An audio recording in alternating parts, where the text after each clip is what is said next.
नमस्कार, मैं हूं सत्यपाल और आप देख रहे हैं CWB हिंदी न्यूज। शक संवत 1945 विक्रम संवत 2080 आज मार्गशीर्ष मास के शुक्ल पक्ष की द्वितीय तिथि और दिन गुरुवार है। तदनुसार अंग्रेजी तारीख 14 दिसंबर सन 2023। सबसे पहले आज के मुख्य समाचार। हरियाणा सरकार मंदिरों की देखरेख के लिए लाएगी नया कानून, इन जिलों में दिखाई देगा सीधा प्रभाव।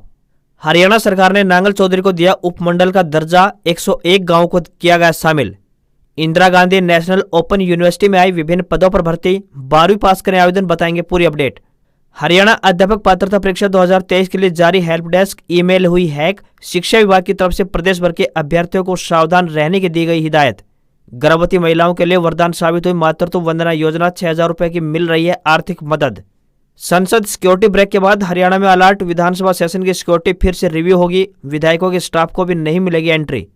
संसद हमले की बरसी पर सुरक्षा फिर धराशायी, पन्नों की धमकी से पुलिस अलर्ट थी, फिर भी 5 लेयर सुरक्षा तोड़कर लोकसभा में घुसे प्रदर्शनकारी। हरियाणा में प्राइवेट हॉस्पिटल्स के आगे झुकी सरकार, बिल चुकाने पर ही मिलेगा 100, सड़क पर 100 रखकर प्रदर्शन करना होगा अपराध। रुपया ऑल टाइम लो पर आया, डॉलर के मुकाबले 2 पैसे गिरकर 83 रुपये 40 पैसे के स्तर पर बंद हुआ। इंपोर्ट से लेकर विदेश में पड़ना हुआ महंगा। हरियाणा से IGI एयरपोर्ट पहुंचना होगा बेहद आसान, जल्द शुरू होगा दिल्ली में तीसरा रिंग रोड। हरियाणा में PGT भर्ती के 250 पदों की चयन प्रक्रिया पर लगी रोक, अब हाईकोर्ट ने दिया यह आदेश। माता वैष्णो देवी श्रद्धालुओं के लिए बड़ी खुशखबरी, भवन से भैरव मंदिर जाने के लिए रोपवे की मिलेगी ऑनलाइन टिकट। विष्णुदेव छत्तीसगढ़ के चौथे मुख्यमंत्री बने, अरुण साव और विजय शर्मा बने डिप्टी CM। शपथ ग्रहण के बाद सायंकालीन मंत्रालय पहुंचकर कार्यभार संभाला। मध्य प्रदेश के 19वें मुख्यमंत्री के रूप में मोहन यादव ने बुधवार को पद और गोपनीयता की शपथ ली। जगदीश देवड़ा और राजेंद्र शुक्ल ने डिप्टी CM के रूप में शपथ ग्रहण की। और अब खबरें विस्तार से। हरियाणा में धुंध को लेकर मौसम विभाग ने अलर्ट जारी किया है। प्रदेश के कई जिलों में सुबह और शाम को सड़कों पर 10 मीटर विजिबिलिटी रिकॉर्ड की गई। मौसम विशेषज्ञों की माने तो 14 दिसंबर तक घनी धुंध का प्रकोप रहेगा। रात के तापमान में बढ़ोतरी दर्ज की जाएगी। इसी के साथ पश्चिमी विक्षोभ के कारण मौसम में एक बार फिर से बदलाव देखने को मिलेगा। 14 दिसंबर यानी आज बादल छाए रहेंगे। इससे दिन में उत्तर पश्चिमी हवाओं के चलने से दिन के तापमान में और गिरावट देखने को मिल सकती है। मौसम में लगातार बदलाव और पहाड़ों में बर्फबारी का असर हरियाणा के मैदानी भागों में दिखाई दे रहा है। गेहूं की फसल को सर्दी के मौसम में लाभ पहुंचेगा। एक्सपर्ट की माने तो इस मौसम में फसल की उचित देखभाल करना बेहद जरूरी है। इस बार ये ठंड गेहूं की फसल के लिए फायदेमंद है। ठंड के चलते गेहूं के पौधे का फुटाव बढ़ता है। ठंड से गेहूं के पौधे में रोगों और कीटों का प्रकोप भी कम रहता है। संसद पर आतंकी हमले के 22 साल बाद एक बार फिर से सुरक्षा में सेंध लगी। लोकसभा में 2 युवक विजिटर गैलरी से कूदे और पीले रंग का धुआं उड़ाने लगे। सुरक्षा में सेंध लगाने वाले दोनों लोगों को पहले सांसदों ने पीटा, फिर पुलिस के सुपुर्द कर दिया गया। अभी तक की जांच में इस सिक्योरिटी ब्रेक के 6 किरदार सामने आए हैं। 2 ने सदन के अंदर हंगामा किया तो 2 ने सदन के बाहर प्रदर्शन किया। ये चारों पुलिस की गिरफ्त में है। 2 और लोग प्लानिंग में शामिल थे। इनमें से एक ने सभी को अपने घर में ठहराया था। उसे पुलिस ने पत्नी समेत हिरासत में ले लिया है। एक अभी भी फरार है। अगले साल होने वाले लोकसभा और विधानसभा चुनाव से पहले हरियाणा सरकार मंदिरों के लिए एक नया कानून ला रही है, जिसमें जिस गांव में 20% से कम हिंदू होंगे वहां के मंदिरों की जिम्मेदारी सरकार लेगी। हरियाणा सरकार के नए कानून के मुताबिक इन जिलों में मंदिरों के लिए बोर्ड बनेगा, जिसके मुखिया वहां के DC होंगे। उसमें कुछ स्थानीय लोगों को भी शामिल किया जाएगा, जिसके बाद सरकार पहले मंदिरों की मरम्मत कराएगी, फिर वहाँ पूजा का भी इंतजाम करेगी। इसके लिए विधानसभा के शीतकालीन सत्र में विधेयक लाने की तैयारी है। राज्य में नूह, पानीपत व यमुनानगर में मुस्लिम आबादी और कुरुक्षेत्र, कैथल, फतेहाबाद, अम्बाला, करनाल, हिसार, जींद, पंचकुला और सिरसा में सिख आबादी वाले गांव हैं, जहां हिंदू कम है। यहाँ सीधे तौर पर सरकार का यह फैसला प्रभावित करेगा। खास तौर पर नूह जैसे जिले में मंदिरों की स्थिति ज्यादा खराब है।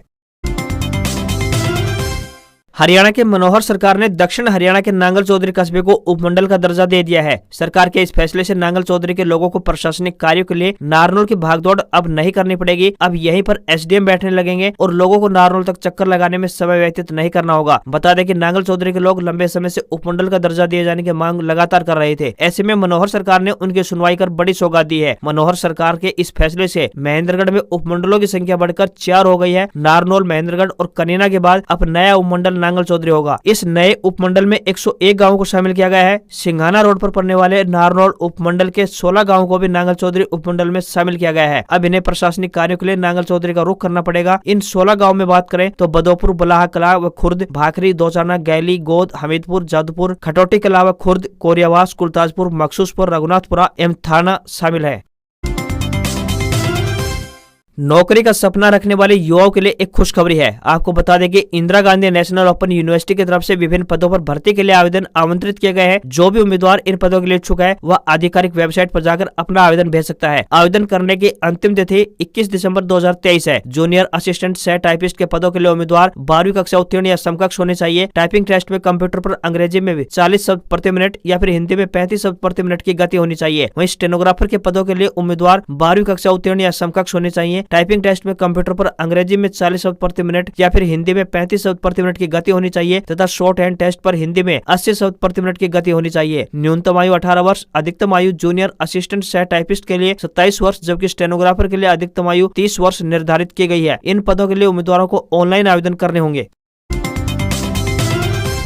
कांग्रेस के राज में जैन जुलाना को पाकिस्तान की तरह समझते हुए विकास नहीं करवाने के डिप्टी सीएम दुष्यंत चौटाला के बयान पर पलटवार करते हुए राज्यसभा सदस्य दीपेंद्र हुड्डा ने कहा कि वे अपना राजनीतिक खोया हुआ अस्तित्व बचाने के लिए दुष्यंत चौटाला इस तरह का बयान दे रहे हैं। डिप्टी सीएम जुलाना गए होंगे तो सबको पता है कि जिस नेशनल हाईवे से वो गए हैं वो भी कांग्रेस सरकार की देन है। उन्होंने कहा कि जींद में बनी university, Jind Gohana Sonipat railway line, Jind में बना स्टेडियम, जुलाना में कॉलेज, बस अड्डा, अनाज मंडी जुलाना, जींद में बना लड़कियों का कॉलेज, जींद में 200 बेड का अस्पताल वो भी हुड्डा सरकार में बना। जींद में ये काम अगर हटा दें तो एक भी काम गठबंधन सरकार ने जींद के अंदर नहीं किया है। कुछ राजनीतिक लोग केवल अपनी राजनीतिक रोटी सेकने के लिए इस तरह के बयानबाजी करते हैं। इस तरह की बातें अब नहीं चलने वाली हैं। गठबंधन सरकार का चेहरा लोगों के सामने आ चुका है। गठबंधन सरकार के 4.25 साल के कार्यकाल पर उन्होंने कहा कि गठबंधन सरकार के कार्यकाल में हरियाणा विकास के मामले में पीछे गया है, हरियाणा आगे गया है तो महंगाई, बेरोजगारी व भ्रष्टाचार में।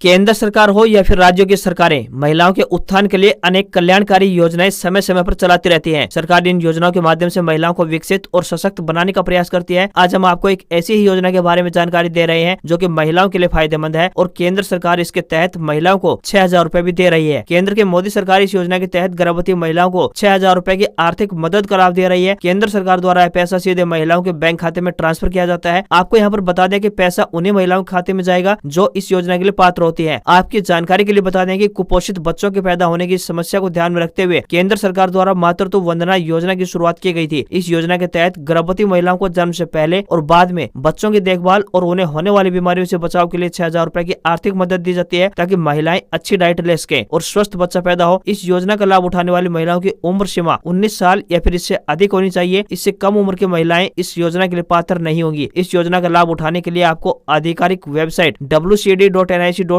पर जाना होगा। इस वेबसाइट पर आपको योजना से जुड़ी तमाम जानकारियां मिल जाएंगी। योजना के लिए आवेदन करते समय किन डॉक्यूमेंट्स की आवश्यकता होगी इसके बारे में जानने के लिए गर्भवती महिलाएं अपने नजदीकी आंगनवाड़ी केंद्र से संपर्क कर सकती हैं। इसके अलावा आशा वर्कर से भी इस संबंध में अधिक जानकारी ली जा सकती है। हरियाणा में पीजीटी पदों के लिए होने वाली विषय ज्ञान परीक्षा से संबंधित एक बड़ी खबर सामने आ रही है। आपको बता दें कि पंजाब एवं हरियाणा हाईकोर्ट की तरफ से हरियाणा लोक सेवा आयोग यानी HPSC को पोस्ट ग्रेजुएट टीचर यानी पीजीटी गणित पद के लिए विषय ज्ञान परीक्षा आयोजित करने से रोक दिया गया है। इसी के चलते अब HPSC की ओर से आयोजित पीजीटी गणित के 250 पदों पर चयन प्रक्रिया पर भी विराम लग गया है। बता दें कि इस बारे में हाईकोर्ट ने अपना ऑर्डर सुरक्षित रख लिया है। याचिका में आरोप लगाया गया है कि सामान्य श्रेणी के उम्मीदवार से ज्यादा अंक लेने वाले आरक्षित श्रेणी के उम्मीदवार को स्क्रीनिंग टेस्ट में नहीं चुना गया है।